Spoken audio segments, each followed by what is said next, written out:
여러분은 음주 상태에서 무면허 운전을 하다 적발되면 어떤 처벌을 받는다고 알고 계시나요? 2023년 1월 4일 대구지법은 음주 측정을 거부하고 재판 도중에도 또다시 음주와 무면허 운전을 한 25세 A씨에게 징역 1년 6개월을 선고했습니다. 같은 날 보도된 제주지법 판결에서도 무면허 음주운전 혐의에 35세 C씨가 징역 2년을 선고받았습니다. 그런데 바로 그날 대법원은 또 다른 공고를 하나 냈습니다. 서울가정법원 소속 현직 판사가 음주운전으로 면허가 취소된 상태에서 다시 무면허 운전을 한 사건에 대해 정직 1개월을 결정했다는 내용이었습니다. 이 판사는 2020년 7월 혈중 알코올 농도 0.184%의 만취 상태에서 운전하다 면허가 취소됐고 그때도 정직 1개월을 받았습니다. 그리고 2022년 4월 면허 취소 상태에서 또 차를 몰다 걸렸습니다. 처분은 똑같이 정직 1개월이었습니다. 대법원은 무면허 운전은 보통 견책이지만 음주운전 전력을 고려해 정직으로 올린 것이라고 설명했습니다. 한쪽은 교도소에 가고 한쪽은 한 달 쉬고 복귀합니다. 법관징계법상 판사에게 내릴 수 있는 최고 징계가 정직 1년이기 때문입니다. 검사는 해임까지 가능하고 영국은 판사도 파면이 되는데 한국 판사만 신의 영역에 존재하는 겁니다. 대부분의 사람들은 법 앞에 모두가 평등하다고 배웠습니다. 하지만 판결문을 하나씩 열어보면 그 전제가 흔들리는 순간이 매우 많습니다. 사실 이 문제를 잡으려고 만든 제도가 있습니다. 판사마다 형량이 들쭉날쭉하다는 비판이 쌓이자 2009년 대법원 산하의 양형위원회가 만들어졌습니다. 양형위원회는 범죄 유형별로 권고 형량 범위를 정해놓고 판사가 이를 벗어나면 판결문에 이유를 적도록 했습니다. 법적 구속력은 없지만 사실상 모든 형사재판의 기준선 역할을 하고 있습니다. 현재 양형 기준이 적용되는 범죄구는 총 46개이며 살인부터 교통범죄까지 주요 범죄 대부분을 포괄합니다. 2023년 기준 전체 양형 기준 준수율은 90.4%입니다. 도입 이후 매년 90%를 넘기고 있고 미국 연방 양형 가이드라인 준수율이 50%대인 것과 비교하면 상당히 높습니다. 여기까지만 보면 재판이 꽤 일관되게 돌아가는 것 같습니다. 그런데 이 90%라는 숫자에는 함정이 있습니다. 46개 범죄군 전체를 하나로 묶은 평균이라는 점입니다. 범죄 유형별로 쪼개는 순간 같은 사법체계 안에서 전혀 다른 그림들이 튀어나옵니다.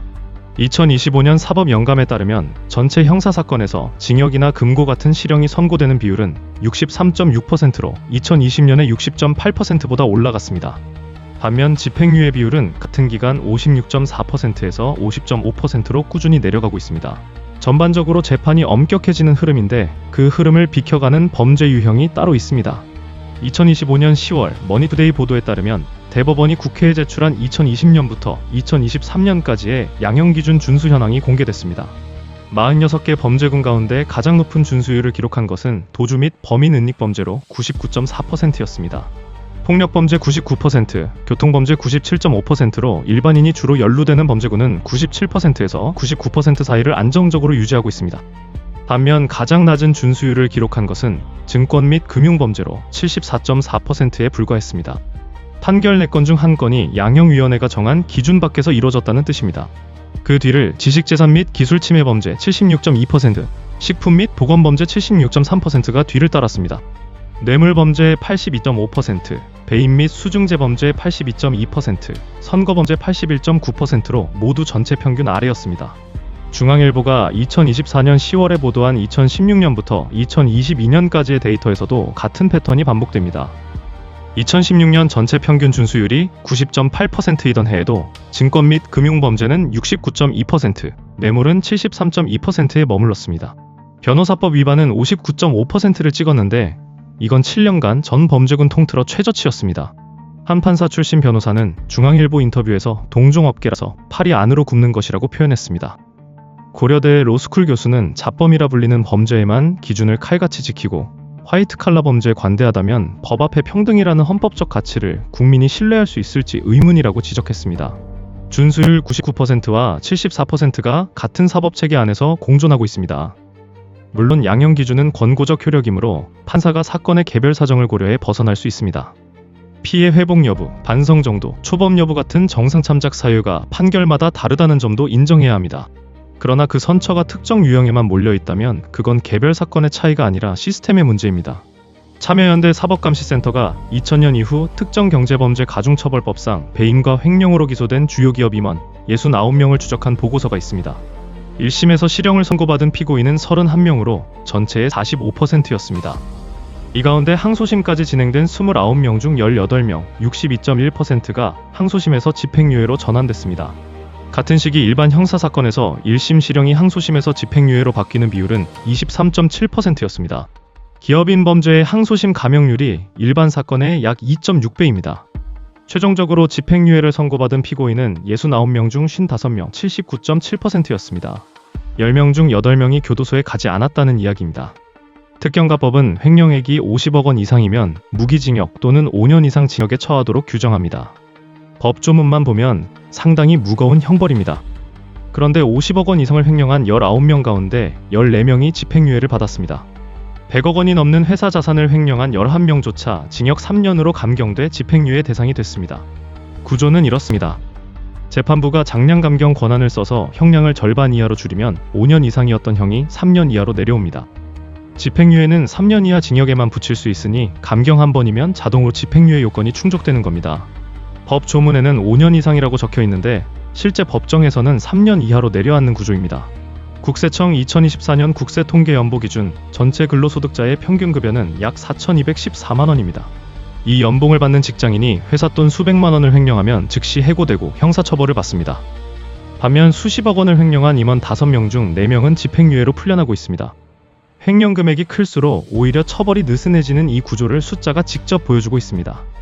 이런 격차를 대한민국 국민들은 어떻게 느끼고 있을까요?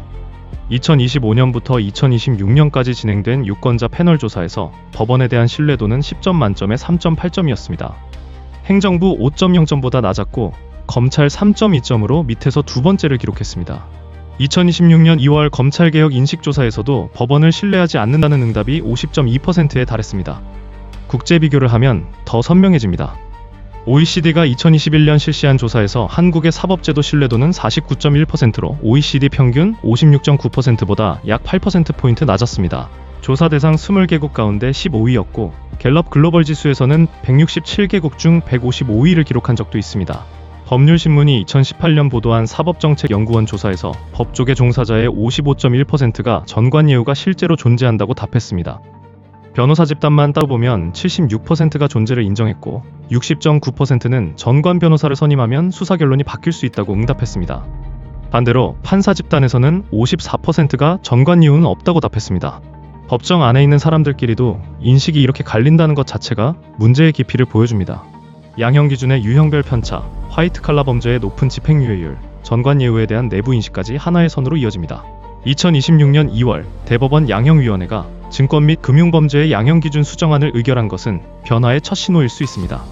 수정안은 중대사건의 권고 형량 상한을 올리는 방향이라고 합니다.